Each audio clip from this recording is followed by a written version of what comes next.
नमस्कार, आप देख रहे हैं विंध्य की बात और मैं आपके साथ सोनाली बघेल। बात करेंगे दिन भर की 10 बड़ी खबरों की। रीवा में 12 से 14 दिसंबर 2025 तक पहला रेवा फिल्म्स फेस्टो 2025 आयोजित किया जा रहा है, जो कला, संस्कृति और सिनेमा का एक बड़ा उत्सव होगा, जिसमें सोनू सूद जैसे सितारे शामिल होंगे और महान शोमैन राज कपूर की 101वीं जयंती के साथ साथ भारतीय और रूसी संस्कृति का संगम दिखाया जाएगा। यह उत्सव कृष्णराज कपूर ऑडिटोरियम में होगा और इसमें film screening, workshop, live performances और सांस्कृतिक कार्यक्रम होंगे, जो रीवा को एक कला हब के रूप में स्थापित करेंगे। रीवा के घोघर निवासी मोहम्मद अली अंसारी उर्फ सुक्खू पर करीब 200 लोगों ने लगभग 25 करोड़ रुपए की ठगी का आरोप लगाया है। अधिक मुनाफा देने का लालच देकर वह कुछ समय तक लोगों को लाभ देता रहा और बड़ा नेटवर्क बनते ही पैसे लौटाने से मुकर गया। आरोप है कि उसने नगद और ऑनलाइन दोनों तरीकों से करोड़ों इकट्ठा किए और दबाव बढ़ने पर फर्जी चेक भी थमा दिए, जो बैंक ने वापस कर दिए। अब पीड़ित न्याय की मांग लेकर पुलिस अधीक्षक कार्यालय पहुंचे हैं। वहीं आरोपी और उसका परिवार उल्टा फरियादियों को धमकाने की कोशिश कर रहे हैं। सतना के पंडित अटल बिहारी वाजपेयी शासकीय मेडिकल कॉलेज के हॉस्टल में पानी की खराब व्यवस्था को लेकर छात्रों ने प्रशासनिक भवन के बाहर प्रदर्शन किया। उनका आरोप था कि हॉस्टल में पानी की सप्लाई अक्सर बंद रहती है और पीने के लिए उपलब्ध पानी का TDS स्तर 1100 तक पहुंच रहा है, जो स्वास्थ्य के लिए हानिकारक है। छात्रों ने बताया कि बार बार फटने वाली पाइपलाइन के कारण बुनियादी जरूरतों के लिए भी उन्हें कठिनाइयों का सामना करना पड़ रहा है। बाणसागर क्षेत्र में अवैध रेत खनन चरम पर पहुंच गया है। सोन और बनास नदियों से दिन दहाड़े रेत का खनन किया जा रहा है। घाटों से लेकर ग्रामीण सड़कों तक ट्रैक्टरों की लंबी कतारें देखी जा सकती है। शहडोल में रेत ठेका कंपनी सहकार ग्लोबल का ठेका निरस्त हो गया। उसके बाद भी पुलिस, राजस्व और खनिज विभाग की मिलीभगत से प्रतिदिन लाखों रुपए की रेत चोरी हो रही है। बिहारी और बाणसागर क्षेत्र में 2 दर्जन से ज्यादा घाटों में अवैध खनन जारी है। सुबह से देर रात तक खनन माफिया अलग अलग घाटों में सक्रिय रहते हैं। कलेक्ट्रेट से मात्र 300 मीटर की दूरी पर स्थित वन स्टाफ सेंटर और पिछड़ा वर्ग व अल्पसंख्यक विकास प्रकोष्ठ के उप संचालक कार्यालय के बीच का क्षेत्र नशेड़ियों का अड्डा बन गया है। यहाँ दिन रात शराबियों का जमावड़ा लगा रहता है, जिससे महिलाओं, बच्चियों और आम राहगीरों को परेशानियों का सामना करना पड़ रहा है।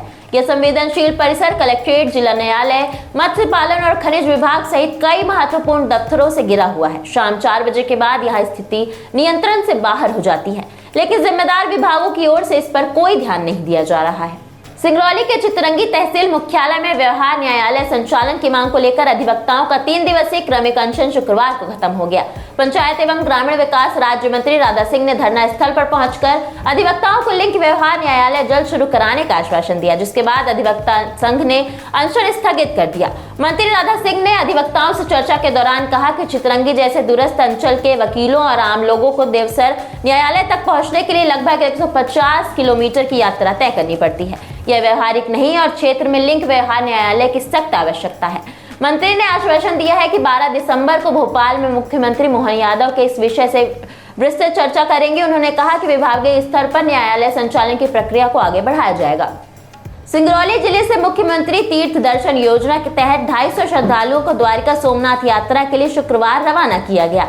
इन यात्रियों को सराई ग्राम रेलवे स्टेशन से विशेष ट्रेनों द्वारा भेजा गया।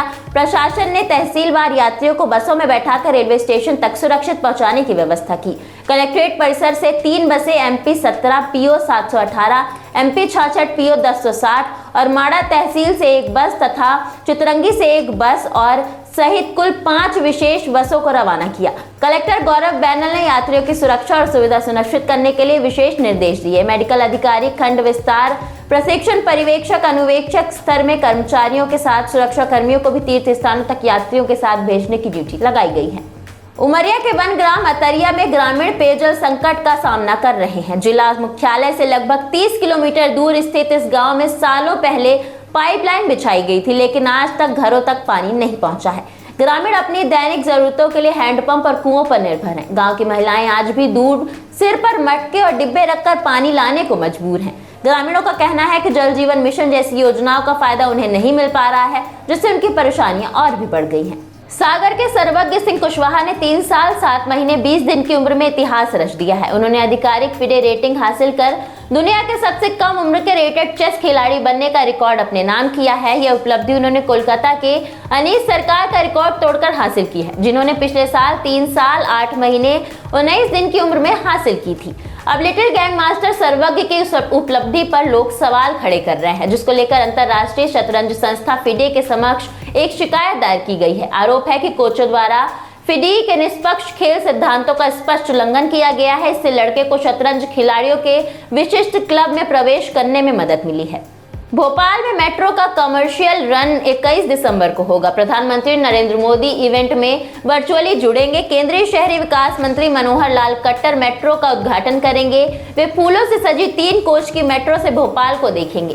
पहले सप्ताह में लोग निःशुल्क यात्रा कर पाएंगे। कमर्शियल रन की तारीख में बदलाव भी हो सकता है। 21 की जगह 20 दिसंबर को ही मेट्रो की शुरुआत हो सकती है। हालांकि सीएम डॉक्टर मोहन यादव खजुराहो के कन्वेंशन सेंटर में 21 दिसंबर को मेट्रो की शुरुआत करने की बात कह चुके हैं। इससे पहले कमर्शियल रन के कार्यक्रम को लेकर बीजेपी संगठन, सरकार और अफसरों के बीच मंथन का दौर जारी है। तो ये थी दिन भर की 10 बड़ी खबरें। देखते रहिए विंध्य की बात विंध्य फर्स्ट के साथ। जय हिंद, जय विंध्य।